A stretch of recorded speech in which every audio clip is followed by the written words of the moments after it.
BNP, পাশে BNP, পেছনে BNP. মাঝে মাঝে মনে হয় সরকার বিএনপি দেখে বিএনপি আতঙ্কে আছে। আরে ভাই, বছরের পর বছর লড়াই করেছে এই দলটি, মানুষের অধিকার নিয়ে কথা বলেছে, মানুষ বিএনপি করবে না, অন্য কিছু করবে। এখন নতুন ষড়যন্ত্র শুরু হয়েছে। যত দোষ শুধু বিএনপির উপর চাপিয়ে দেওয়া হচ্ছে, যত দোষ সব বিএনপির উপরে চাপিয়ে দেওয়া হচ্ছে। এখন কথা যদি বলি, অনেক কথা অনেকের গায়ে লাগে।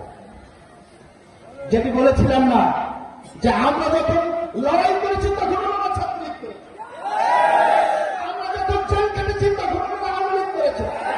এই প্রশাসনের কথা বলছি, এই প্রশাসন, এই সরকারের আমাদের একজন লোক নিয়োগ হবে এখন পর্যন্ত হয়েছে।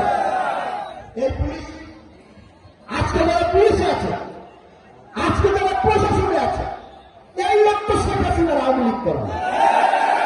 এই লোকই তো আমার ভাইয়ের পিঠে গুলি চালিয়েছে, এই লোকই তো আমার মার কাপড় টেনে ছিঁড়ে ফেলেছে, এই লোকই তো মানুষের ভোটাধিকার হরণ করেছে। আজকে 5 তারিখের পরে নতুন পুলিশ, নতুন প্রশাসন সব আপনার কথা শুনছে আর মনে করছে এরা সব আমাদের লোক।